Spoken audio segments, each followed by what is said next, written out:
Bonjour et bienvenue dans notre espace de paix intérieure. Permettez-moi de vous poser une question très personnelle, une question qui se trouve au fond de chaque cœur humain.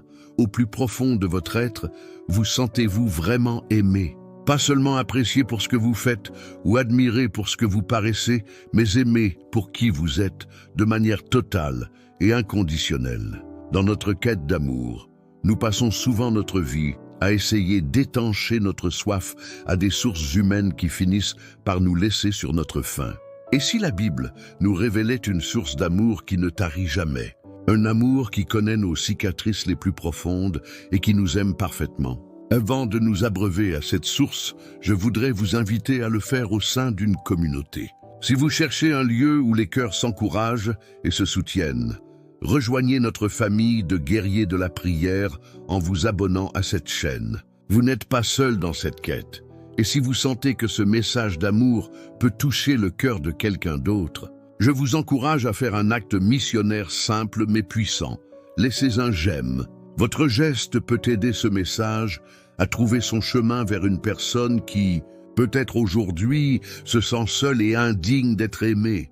Enfin, pour affirmer la vérité que nous allons découvrir, je vous invite à écrire cette déclaration de foi dans les commentaires. « Je suis aimé de Dieu ». Que cette phrase commence déjà à résonner dans votre cœur. Et restez avec moi jusqu'à la fin de cette méditation, car je partagerai une clé pratique pour apprendre à entendre personnellement les paroles d'amour que Dieu vous adresse chaque jour. La quête de l'amour est l'histoire de l'humanité. Nous avons tous une soif intérieure que nous essayons de combler. L'Évangile de Jean, au chapitre 4, nous raconte l'une des plus belles rencontres de Jésus, qui est une image parfaite de notre propre histoire. Jésus, fatigué de son voyage, s'assoit au bord d'un puits en Samarie.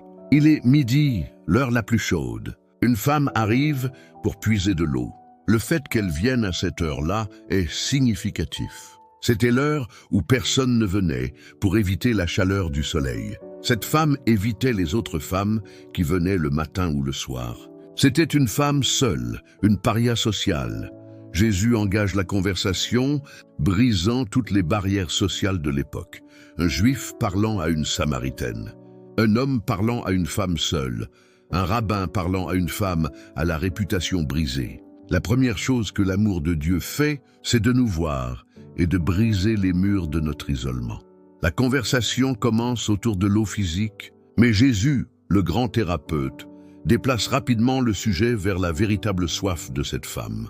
Il lui dit « Quiconque boit de cette eau aura encore soif, mais celui qui boira de l'eau que je lui donnerai n'aura jamais soif. » Jésus révèle alors qu'il connaît son histoire. Elle a eu 5 maris, et l'homme avec qui elle vit maintenant n'est pas son mari. Il ne le dit pas pour la juger ou l'humilier, mais pour lui montrer qu'il la connaît entièrement. Il voit ses blessures, ses échecs, sa quête d'amour désespérée à travers une série de relations brisées. Chacun de ces hommes était un puits auquel elle a essayé d'étancher sa soif d'amour, et chaque puits l'a laissé plus assoiffé, plus vide, plus brisé. N'est-ce pas souvent notre histoire? Nous cherchons l'amour et la validation dans une relation, dans une carrière, dans notre apparence, dans le regard des autres. Ce sont nos puits, et nous courons de l'un à l'autre, mais la soif profonde de notre âme demeure. Imaginez que vous êtes perdu dans un désert, mourant de soif. Au loin, vous voyez un lac magnifique, scintillant sous le soleil. Vous utilisez vos dernières forces pour y courir. Mais en arrivant, vous réalisez que ce n'était qu'un mirage, une illusion d'optique sur le sable brûlant. Épuisé et déçu, vous apercevez un autre lac plus loin et vous recommencez à courir. Beaucoup de nos recherches d'amour sont comme la poursuite de mirages. Chaque relation promet d'être la bonne. Chaque succès promet de nous combler enfin.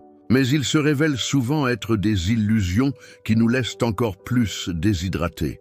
Cette femme, au bord du puits, représente chacun de nous dans notre soif d'un amour qui ne déçoit pas, d'une acceptation qui ne dépend pas de nos performances. Et Jésus, assis là, fatigué, lui offre exactement cela.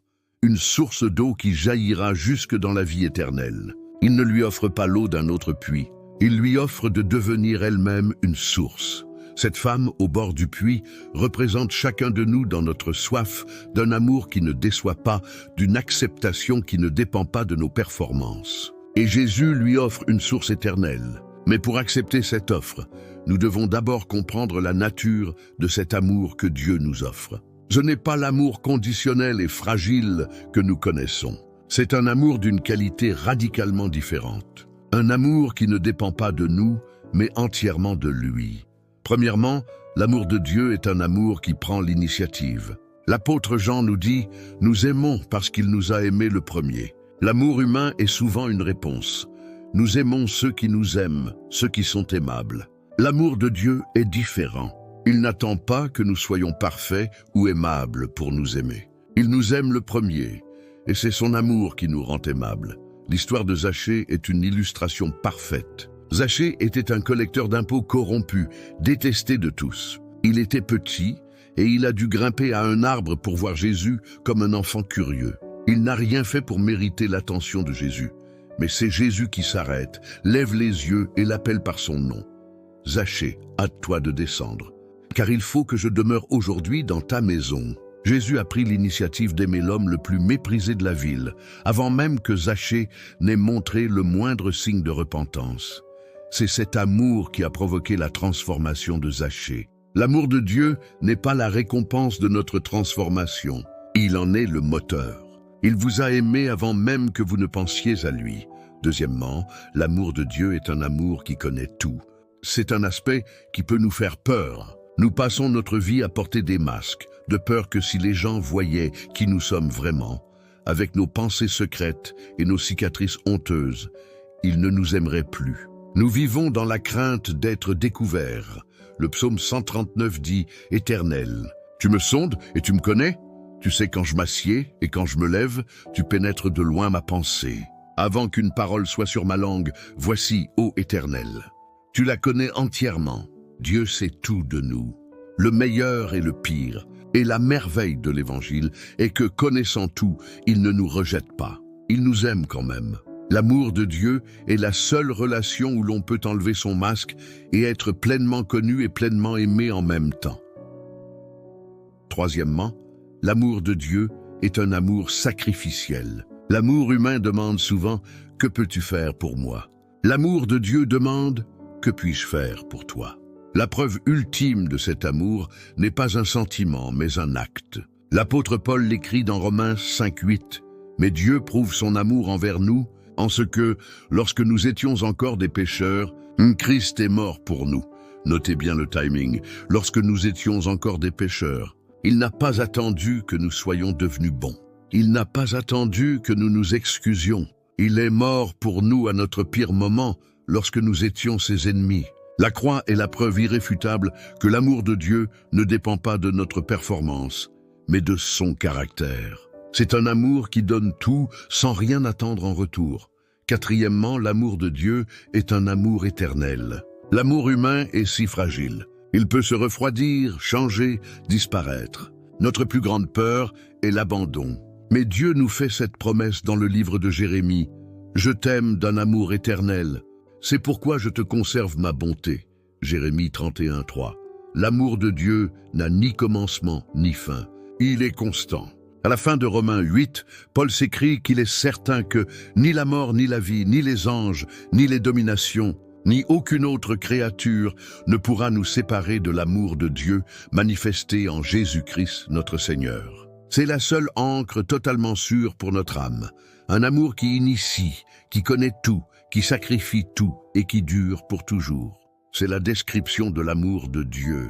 C'est l'eau vive qu'il nous offre. Intellectuellement, nous pouvons l'entendre, peut-être même l'accepter. Mais pourquoi alors, au plus profond de notre cœur, avons-nous tant de mal à nous sentir aimés? C'est parce qu'il y a une voix en nous, la voix de la honte, et qui nous murmure que nous ne le méritons pas.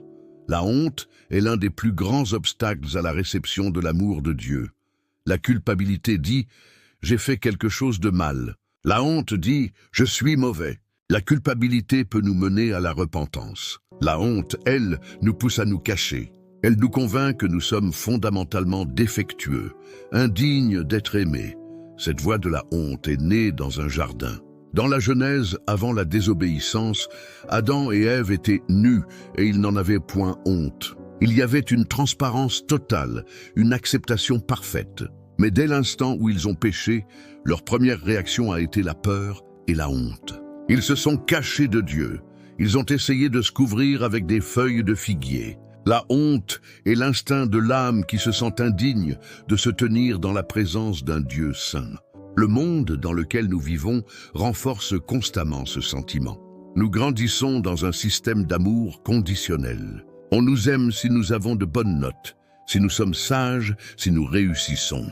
Imaginez grandir dans une maison où chaque repas doit être mérité par une bonne action. On finit par croire que l'amour est une transaction, pas un cadeau. Alors, quand Dieu nous offre son amour comme un cadeau pur, gratuit et inconditionnel, notre premier réflexe est la méfiance. Nous nous demandons, quelle est l'arnaque? Qu'est-ce que je dois faire en retour? Nous ne savons pas comment simplement recevoir, car nous avons été programmés à mériter. Comment l'Évangile répond-il à la voix de la honte? Il y répond par deux vérités puissantes, la justification et l'adoption. La justification est la réponse légale. Romains 8:1 nous dit « Il n'y a donc maintenant aucune condamnation pour ceux qui sont en Jésus-Christ. » La honte nous condamne, mais le juge de l'univers nous déclare non coupables, non pas parce que nous sommes innocents, mais parce que Jésus a payé notre dette. C'est un fait légal qui est plus vrai que nos sentiments. Mais Dieu va plus loin que la justification. Il ne se contente pas de nous pardonner, il nous adopte. C'est la réponse relationnelle. L'histoire de Méphibosheth, dans l'Ancien Testament, est la plus belle image de cette adoption. Méphibosheth était le petit-fils du roi Saül, l'ennemi juré du roi David. Il était handicapé, perclus des deux pieds, et il vivait caché, dans un lieu désolé appelé Lodbar, ce qui signifie le lieu de rien. Il était l'incarnation de la honte, de la peur et de l'indignité. En tant que descendant de l'ancien roi, il s'attendait à être exécuté par le nouveau roi David. Mais David, à cause de son alliance d'amour avec Jonathan, le père de Méphibosheth, le fait chercher. Quand Méphibosheth arrive, tremblant, il se prosterne et dit « Qu'est ton serviteur, pour que tu regardes un chien mort tel que moi ?» C'est le langage de la honte la plus profonde. Et quelle est la réponse du roi? Il ne regarde pas son handicap. Il ne regarde pas son grand-père. Il regarde son alliance avec Jonathan. Et il dit à Méphibosheth, « Ne crains point, je te rendrai toutes les terres de Saül, ton père, et tu mangeras toujours à ma table. » En un instant, David le fait passer de l'état de fugitif à celui de prince. C'est notre histoire. Nous sommes Méphibosheth. Estropiés par le péché, cachés dans notre Lodbar de honte, nous nous voyons comme des chiens morts. Mais le roi Jésus nous fait chercher, non pas à cause de notre valeur, mais à cause de son alliance d'amour scellée par son sang. Et il nous dit, « Ne crains point, je ne te vois pas comme un chien mort. Je te vois comme mon fils, ma fille. Viens manger à ma table pour toujours. » L'histoire de Méphibosheth est notre histoire. Nous sommes les exilés, les estropiés, invités à la table du roi par pure grâce. C'est notre nouvelle identité légale. Mais comment faire en sorte que cette vérité descende de notre tête à notre cœur? Comment apprendre à vivre au quotidien, non plus comme un chien mort, mais comme un fils ou une fille du roi? C'est le début du processus de guérison intérieure. Ce processus est un renouvellement de notre pensée. L'apôtre Paul nous dit d'être transformé par le renouvellement de l'intelligence. La bataille pour se sentir aimé se gagne ou se perd sur le champ de bataille de nos pensées. Il y a deux voix qui luttent pour notre attention. La voix de l'accusateur, la honte, et la voix de l'avocat, la grâce. La voix de l'accusateur est vague et généralisante. Elle nous dit « Tu es nul, tu es un échec, tu es indigne ». Elle attaque notre identité. La voix du Saint-Esprit est toujours spécifique et constructive. Elle dit « Cet acte était mauvais, mais ce n'est pas qui tu es. Repens-toi, reçois mon pardon et avançons ensemble. » Apprendre à distinguer ces deux voix est essentiel. Imaginez votre esprit comme une salle d'audience. L'accusateur, Satan, est le procureur. Il passe ses journées à projeter sur un grand écran les archives de toutes vos erreurs passées en criant « Condamnez-le, il est coupable ». Mais nous avons un avocat de la défense, Jésus. Il se lève et dit au juge « Objection, ce cas a déjà été jugé. La dette a été entièrement payée sur la croix. Mon client est déclaré juste. Nous devons choisir quel avocat nous allons écouter. Pour écouter la voix de notre avocat, nous devons renouveler notre miroir. Chaque jour, nous nous regardons dans des miroirs déformants pour savoir qui nous sommes. Le miroir des réseaux sociaux, le miroir de l'opinion des autres, le miroir de nos propres performances. Ces miroirs nous renvoient toujours une image imparfaite et conditionnelle. La Bible est le seul miroir qui nous dit la vérité sur qui nous sommes réellement en Christ. Pour nous sentir aimés, nous devons passer du temps à regarder dans ce miroir. Cela signifie méditer sur les versets qui définissent notre nouvelle identité. Des versets comme « Je suis un enfant de Dieu » Jean 1, 12, « Je suis une nouvelle création » 2 Corinthiens 5, 17. « Je suis l'ami de Dieu » Jean 15, 15. « Je suis choisi, et saint et bien-aimé » Colossiens 3, 12. Une autre pratique puissante est la gratitude pour la grâce. La honte prospère sur le sol du regret et de l'auto-apitoiement. La gratitude est l'antidote. Au lieu de vous concentrer sur vos échecs, commencez un journal de grâce. Chaque jour, notez une manière spécifique dont vous avez expérimenté l'amour ou la faveur imméritée de Dieu. Cela entraîne votre cerveau à chercher les preuves de son amour, et non les preuves de votre indignité. L'histoire du fils prodigue est bien connue. Mais la partie la plus instructive pour beaucoup de croyants est l'histoire de son frère aîné. Le frère aîné n'a jamais quitté la maison. Il a toujours obéi. Mais quand son père organise une fête pour le retour du fils cadet, il est rempli de colère et de jalousie. Écoutez sa plainte à son père. « Voilà tant d'années que je te sers, sans jamais avoir transgressé tes ordres. » Il parle comme un esclave, pas comme un fils. Il vit dans la maison du père, mais il n'a jamais appris à se sentir comme un fils. Sa relation est basée sur la performance et le mérite. N'est-ce pas notre portrait? Nous sommes sauvés. Nous sommes dans la maison de Dieu, mais nous vivons encore comme des esclaves, essayant de mériter un amour qui nous est déjà donné gratuitement. Nous travaillons pour Dieu, mais nous ne savons pas comment nous réjouir avec lui. La réponse du Père au frère aîné est la réponse de Dieu à notre cœur. « Mon enfant, tu es toujours avec moi et tout ce que j'ai est à toi. » C'est une invitation à cesser de vivre comme un serviteur et à commencer à vivre comme un héritier. Se sentir aimé, c'est accepter notre statut de fils et de fille et commencer à jouir de l'héritage de la grâce que le Père nous offre. Apprendre à vivre comme un fils et non comme un esclave est un processus qui dure toute la vie. C'est un renouvellement quotidien de notre pensée.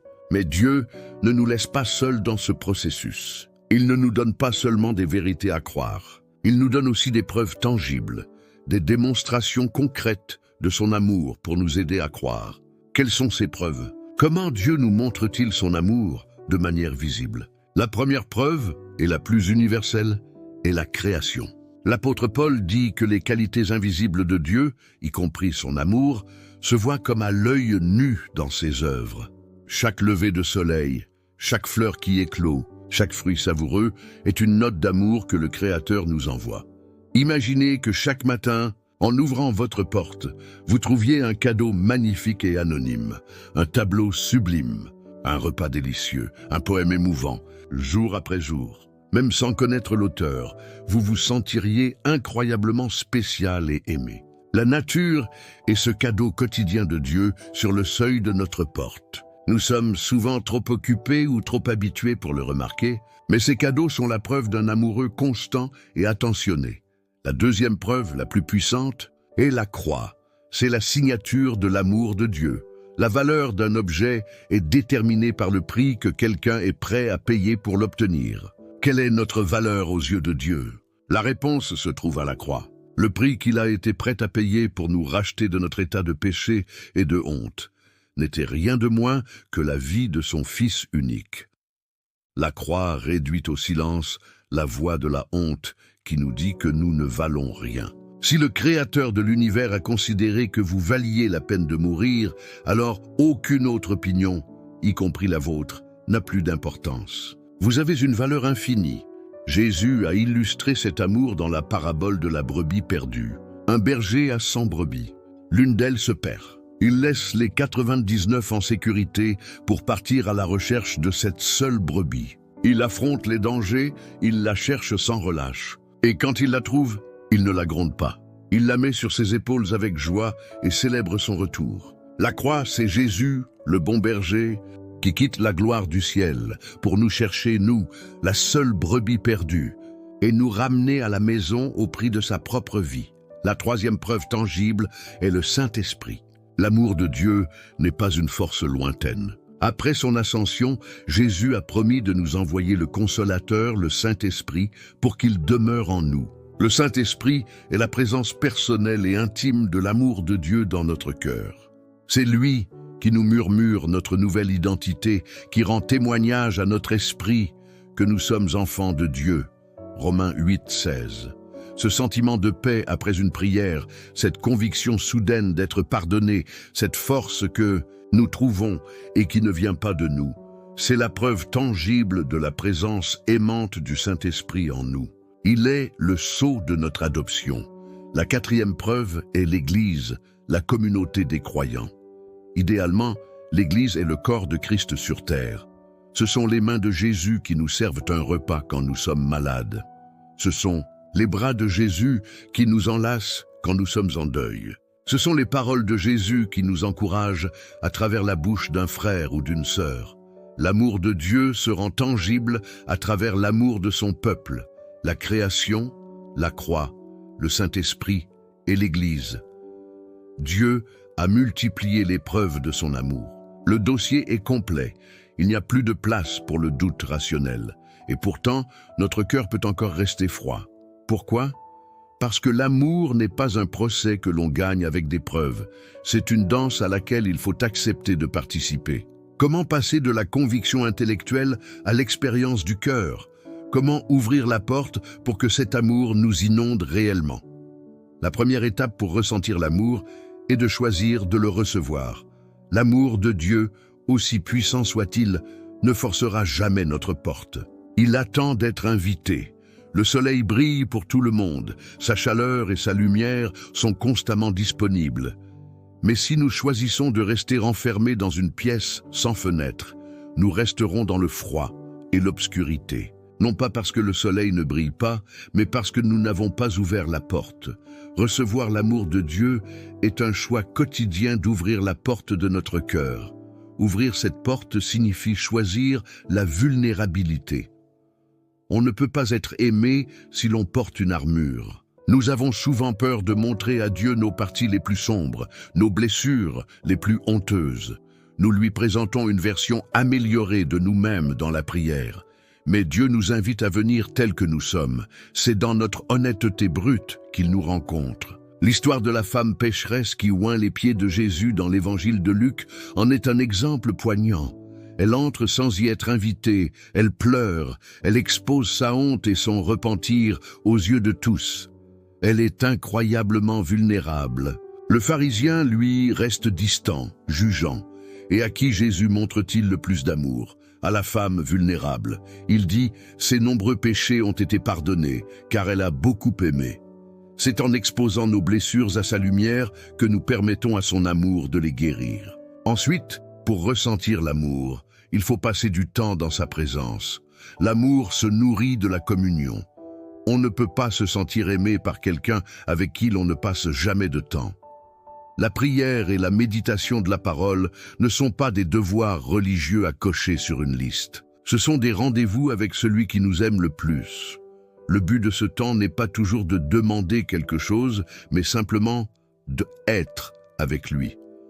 Apprendre à s'asseoir en silence en sa présence, à contempler sa bonté, à écouter les murmures de son esprit. C'est dans cette intimité sans distraction que notre cœur commence à se synchroniser avec le sien et que nous devenons plus sensibles à son amour. Enfin, pour ressentir l'amour de Dieu, nous devons y répondre. L'amour est une danse, pas un monologue. Il attend une réponse de notre part. Et notre réponse principale à son amour est double, l'obéissance et l'amour pour les autres. Jésus a dit « Si vous m'aimez, gardez mes commandements ». L'obéissance n'est pas le moyen de gagner son amour, mais la manière de lui montrer notre amour en retour. Chaque acte d'obéissance est un « je t'aime » que nous lui disons. Cela nous maintient dans le flux de sa bénédiction et de sa présence. Et l'apôtre Jean nous dit « Bien-aimés, aimons-nous les uns les autres, car l'amour est de Dieu. » Si nous aimons les uns les autres, Dieu demeure en nous et son amour est parfait en nous. La meilleure façon d'expérimenter l'amour de Dieu est de devenir un canal de cet amour pour les autres. En laissant son amour couler à travers nous, nous en ressentons la puissance et la chaleur de la manière la plus profonde. Nous voyons donc que se sentir aimé n'est pas une émotion passive que nous attendons, mais le résultat d'un engagement actif. Le choix de la vulnérabilité, la discipline de la présence et la réponse de l'obéissance. C'est l'invitation à la danse. La musique a commencé. La main du partenaire divin est tendue vers nous. Il ne nous reste plus qu'à prendre cette main et à faire le premier pas. Il est temps de transformer cette connaissance en une prière d'acceptation et d'engagement. Je vous invite à vous joindre à moi dans cette prière. Ne demandons rien. Recevons simplement l'amour qui nous est offert. Père céleste, je me tiens devant toi. J'ai couru après tant de mirages, j'ai bu à tant de puits qui m'ont laissé assoiffé. Aujourd'hui, j'entends ton invitation. Je choisis d'ouvrir la porte de mon cœur, même si j'ai peur. Je t'apporte mes blessures, ma honte, mes masques. Je dépose mon armure de protection à tes pieds. Je choisis la vulnérabilité. Je te remercie de m'avoir aimé le premier, avant même que je ne te connaisse. Je reçois cet amour qui prend l'initiative. Je te remercie de tout savoir de moi, mes pensées les plus sombres, mes échecs les plus honteux, et de m'aimer quand même. Je reçois cet amour qui connaît tout et ne rejette pas. Je me repose dans la sécurité d'être pleinement connu et pleinement aimé. Je regarde à la croix et je vois le prix que tu as payé. Merci pour cet amour sacrificiel qui prouve ma valeur infinie à tes yeux. Je reçois le pardon de mes péchés et la purification de ma honte, et je me repose sur ta promesse que cet amour est éternel. Rien ne pourra jamais m'en séparer. Je choisis de croire en cette promesse, même lorsque mes sentiments me disent le contraire. Je reçois ton amour qui ne m'abandonnera jamais. Seigneur, je ne veux plus vivre comme un esclave ou un serviteur qui essaie de mériter ta faveur. J'accepte mon statut d'enfant bien-aimé. Apprends-moi à vivre comme ton héritière, dans la joie et la liberté de ta grâce. Je dis oui à ton amour. Amen. Dire oui à l'amour de Dieu est le début d'une transformation qui dure toute la vie. Au début de notre méditation, je vous ai promis une clé pratique pour apprendre à entendre personnellement les paroles d'amour que Dieu vous adresse chaque jour. Voici cette clé que j'appelle l'écho de la grâce. C'est une méthode, simple en 3 étapes, pour transformer votre lecture de la Bible en une lettre d'amour personnelle. Étape 1. Lire avec intention. Quand vous lisez un passage de la Bible, ne lisez pas seulement pour l'information. Lisez en cherchant activement une phrase qui ressemble à une promesse ou à une parole d'amour. Étape 2. Personnalisez la parole. Prenez cette phrase et réécrivez-la dans un carnet, mais en la personnalisant. Mettez-la à la première personne, comme si Dieu vous la disait directement, à vous. Par exemple, si vous lisez Ésaïe 43, 4, « Parce que tu as du prix à mes yeux. Je t'aime » Écrivez « Mon enfant, votre nom, tu as du prix à mes yeux, et je t'aime. » Étape 3. Répétez l'écho. Tout au long de la journée, répétez cette phrase personnalisée dans votre esprit. Faites-en votre pensée encre. Lorsque la voix de la honte ou de la peur se fait entendre, répondez-lui avec cet écho de la grâce. C'est ainsi que l'on fait descendre la vérité de la tête au cœur. Cette pratique simple, faite régulièrement, entraînera votre cœur à reconnaître et à recevoir l'amour de Dieu de manière personnelle et transformatrice. Notre parcours touche à sa fin. Si cette méditation a été une source de réconfort et vous a aidé à vous sentir un peu plus aimé, je vous invite une dernière fois à rejoindre notre communauté. Abonnez-vous pour faire partie de notre famille de guerriers de la prière. C'est un lieu où l'on se rappelle mutuellement notre valeur aux yeux de Dieu. N'oubliez pas de laisser un j'aime missionnaire.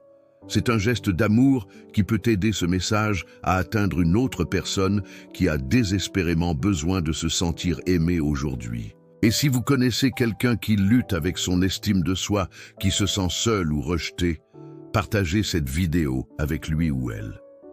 Soyez le canal par lequel l'amour de Dieu peut toucher son cœur. Aujourd'hui, nous avons ouvert notre cœur pour recevoir l'amour inconditionnel de Dieu.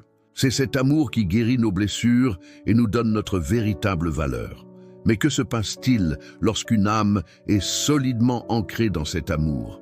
Elle devient sans crainte. Si vous voulez découvrir l'audace et la confiance qui naissent d'un cœur qui se sait aimé, je vous invite à nous rejoindre pour notre prochaine méditation sur le psaume 27, où nous déclarerons « L'Éternel est ma lumière et mon salut, de qui aurais-je crainte ?» D'ici là, marchez chaque jour avec la certitude que vous êtes profondément et éternellement aimé. Soyez bénis.